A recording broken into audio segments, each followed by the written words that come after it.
Falo sobre Dario Benedetto, que já foi alvo de vários clubes brasileiros. Ele está de saída do Boca Juniors e livre. Tem detalhes sobre os gastos do Flamengo com reforços na temporada. Você vai ficar impressionado com os custos da operação de De La Cruz. Já Tite voltou a ser muito vaiado e xingado por torcedores do Flamengo depois da vitória magra por 1-0 contra o Amazonas nessa quarta-feira na Copa do Brasil. Falo também sobre o Flamengo na lista dos clubes com o maior fornecedor de material esportivo do mundo.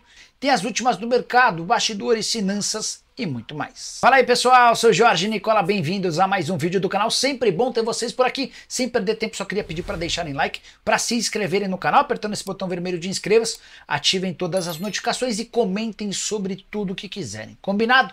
Bora falar agora sobre Dario Benedetto. Vai se lembrar do atacante que hoje tem 33 anos de idade e pertence ao Boca Juniors. É que o Benedetto em vários momentos foi especulado, especialmente por esses três clubes, embora também já tenha aparecido na pauta do Flamengo e de outros times. A informação dessa quarta-feira é de que Benedetto não ficará no Boca Juniors. O contrato se encerra em dezembro, a partir de julho ele pode assinar um pré-contrato, mas existe a possibilidade real de o Boca abrir mão dos últimos 6 meses do contrato e liberar o jogador de graça. Tudo porque o Benedetto não vive boa fase nas últimas 5 partidas, em 3 delas ele nem saiu do banco, temporada atual de 13 jogos e um único gol marcado. E o Benedetto está entre os jogadores mais bem pagos do atual elenco do Boca, salário na casa dos R$600 mil mensais. 33 anos de idade, algumas lesões. A ideia do Boca é abrir mão desse contrato e se alguém aparecer com proposta para fechar com o Benedetto, o Boca não deve criar muitos entraves. Caberia no seu time do coração Dario Benedetto? Use o espaço para comentário, já aproveita e marca o dirigente do seu time. Quem sabe esse vídeo não chega para ele. Só para lembrar, o Benedetto de outros tempos, super decisivo, se transformou em alguém que tem convivido com muitas lesões. Preciso te atualizar agora sobre o Flamengo. O rubro-negro divulgou seu balanço do primeiro trimestre desse ano, ou seja, dos meses de janeiro, fevereiro e março. E o que mais chamou a atenção foi o investimento feito em reforços. O Flamengo gastou R$191 milhões com 3 atletas, Nicolas de la Cruz, Matias Vinha e Léo Ortiz. Ainda há um quarto reforço, contratado no fim do Campeonato Carioca, ou seja, depois dos 3 primeiros meses do ano, o Carlinhos foi comprado junto ao Nova Iguaçu por R$3.200.000. Então, R$191 milhões com os 3 primeiros reforços, mais R$3.200.000. Estamos falando de um investimento de R$194 milhões em contratações. Quero chamar atenção para os custos da operação de De La Cruz. R$102 milhões, que equivalem a quase $20 milhões. Foram 92 milhões entre direitos federativos e luvas, prêmio pela assinatura do contrato, e mais R$9 milhões com a intermediação do negócio. Já Matias Vinha, contratado do futebol europeu, custou R$49.300.000. Léo Ortiz, ex-zagueiro do Red Bull Bragantino, adquirido por R$40.200.000. Esses valores com direitos econômicos, federativos e também pagamento de comissões. Só para arrematar, vale a lembrança de que o Flamengo fechou o primeiro trimestre de 2024 com um prejuízo de R$63 milhões. Nada que preocupe os dirigentes do Flamengo, é normal que os clubes gastem mais do que arrecadem nos primeiros meses do ano. Várias das receitas com prêmios e contratos aparecem no segundo semestre, beleza? Bora falar agora sobre o Flamengo e Tite se queimou de vez com um torcedor rubro-negro. Nessa quarta-feira, com o Maracanã para mais de 40 mil pessoas, vitória por 1-0 contra o Amazonas, o único gol marcado por Pedro. E muitas vaias para o Tite antes, durante e especialmente depois do jogo. Antes da bola rolar, durante o anúncio dos atletas e da comissão técnica no placar eletrônico do Maracanã, o Tite já havia sido vaiado.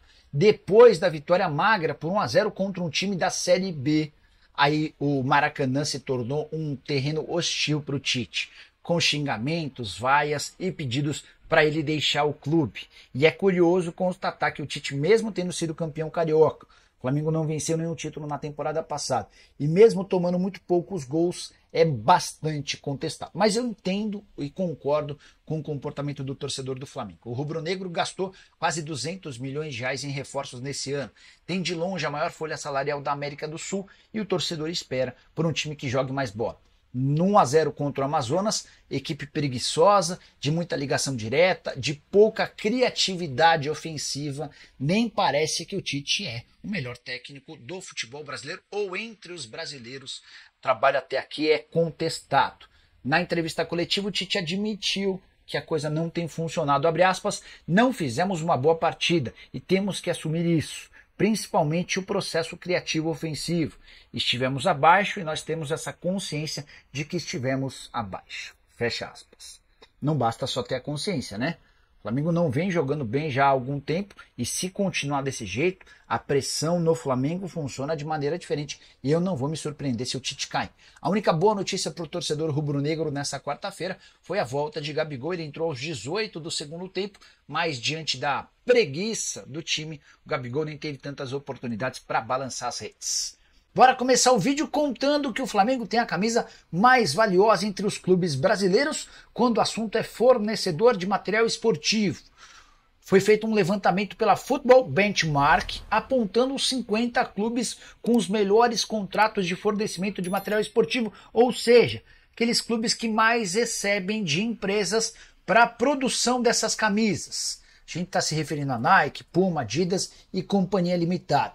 O Real Madrid é aquele que aparece no primeiro lugar no ranking mundial, com direito a um faturamento por ano de 655 milhões de reais, em acordo com a Adidas. O Barcelona aparece em segundo, ele é vinculado à Nike. O Arsenal é o terceiro, também veste Adidas. O Manchester United quarto, outro da Adidas. O PSG é quinto, veste Nike. O Manchester City é o sexto, veste Puma. O Chelsea é o sétimo com a Nike. O Bayern de Munique o oitavo com a Adidas. Bora falar sobre os clubes brasileiros melhor ranqueados nesse top 50. Presença de 5 brasileiros. O Flamengo é o 17º, 70 milhões de reais no contrato com a Adidas. O Corinthians é o 31º no mundo, 40 milhões de reais no contrato com a Nike. Palmeiras o 34º, 38 milhões de reais no contrato com a Puma.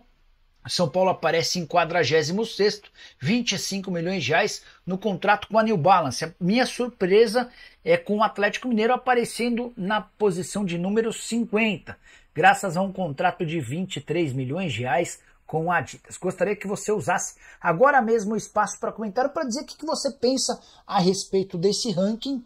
Os números de inscritos, divulgados de clubes brasileiros batem, só fiquei surpreso com a presença do Galo e esses 23 milhões de reais da Adidas. Olá, nação rubro-negra! Hoje vamos falar sobre o empate entre Red Bull Bragantino e Flamengo, que agitou as emoções dos torcedores no último confronto do Brasileirão.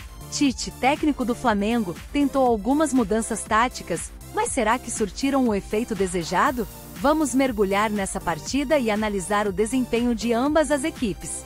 Tite fez ajustes na escalação, porém foi alvo de vaias ao final da partida, após o empate entre Red Bull Bragantino e Flamengo. O Bragantino abriu o placar com Pedro Henrique, mas o Flamengo conseguiu igualar o marcador em 1-1, no estádio Nabi Abeid, em Bragança Paulista, pela 5ª rodada do Brasileirão. Esse resultado mantém o Bragantino na 3ª posição da tabela, somando 9 pontos no Brasileirão. Agora, o Massa Bruta volta suas atenções para a Copa Sul-Americana, onde enfrentará o Racing Argentina na quinta-feira, às 21 horas, horário de Brasília.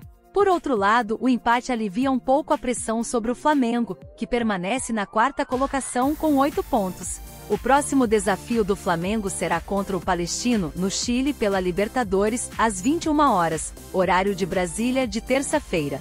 Tite optou por uma formação tática diferente, com 4 volantes e Bruno Henrique e Pedro na linha de frente. No entanto, após sofrer o gol e perceber o time pouco efetivo, desfez a mudança e lançou Luiz Araújo aos 36 minutos do primeiro tempo. No decorrer da partida, ambos os times demonstraram intensidade, buscando verticalizar e acelerar o jogo. O Flamengo chegou a pressionar nos primeiros minutos, mas foi o Bragantino que abriu o placar com Pedro Henrique, aproveitando o escanteio de Gustavinho. Os pontas do Bragantino, Vitinho e Mosquera, causaram grandes dificuldades para a defesa do Flamengo no primeiro tempo, sendo frequentemente parados com faltas. E assim, mais um confronto intenso e cheio de reviravoltas no Brasileirão. Fica a reflexão: será que as mudanças táticas de Tite foram suficientes para o Flamengo alcançar a vitória? Continue acompanhando para mais análises e novidades do mundo do futebol.